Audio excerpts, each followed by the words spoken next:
Hi అండి. After a long time మళ్ళీ వీడియోతో మీ ముందుకొచ్చేసాను. వీడియో లాస్ట్ వరకు చూసేయండి. ఏంటోనండి ఈ మధ్య వీడియోస్ తీయాలని ఇంట్రెస్ట్ ఉండట్లేదు. ఎందుకు ఏంటి అనేది వంట చేస్తూ మాట్లాడేస్తాను, వచ్చేయండి. ఈరోజు నేనైతే చికెన్ కర్రీ ప్రిపేర్ చేస్తున్నానండి. రెసిపీ మీకు కావాలంటే నా స్టైల్లో లాస్ట్ వరకు చూసేయండి, లేదా స్కిప్ చేసేయండి వీడియో ఇక్కడే.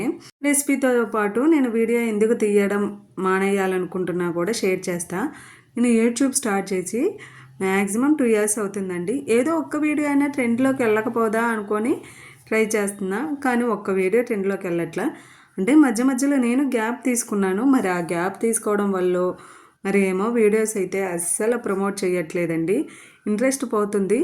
కానీ నేను యూజ్ఫుల్ వీడియోసే కదా తీసేదని నాకు నేనే మోటివేట్ చేసుకొని వీడియోస్ పోస్ట్ చేస్తూ వస్తున్నా. మరి మీరు కూడా ఒకసారి మన ఛానల్ చూసి మీకు కనుక నా వీడియోస్ నచ్చితే లైక్ చేసి సబ్స్క్రైబ్ చేసుకుని అలాగే మీ ఫ్రెండ్స్కి షేర్ చేయడం అస్సలు మర్చిపోవద్దండి. ఇంకా మన రెసిపీలోకి వచ్చేస్తే ఈరోజు చికెన్ కర్రీలో టమాటా లేకుండా చేశాను. ఎప్పుడు టమాటా లేకుండా నేను చికెన్ కర్రీ చేయను. అసలు టేస్ట్ ఎట్లా ఉండిద్దా అని ట్రై చేశానండి. ఏంటో నాకు టమాటా లేకపోతే కర్రీ ఏమంత నచ్చలేదు. మీరు చికెన్ కర్రీలో టమాటా వేస్ట్ చేస్తారా లేకుండా చేస్తారా అన్నది నా కామెంట్ సెక్షన్లో కామెంట్ చేయండి. నేను గ్రేవీ కోసం అయితే అల్లం వెల్లుల్లిపాయ పేస్ట్తో పాటు కొద్దిగా ఎండు కొబ్బరి, జీడిపప్పు లేదా గసగసాలు యాడ్ చేసి మిక్సీ పట్టుకుంటే అప్పుడు గ్రేవీ చాలా తిక్కగా వచ్చిద్దండి. ఫైనల్గా ఇదిగోండి నా చికెన్ కర్రీ ఎమ్మీగా రెడీ అయిపోయింది.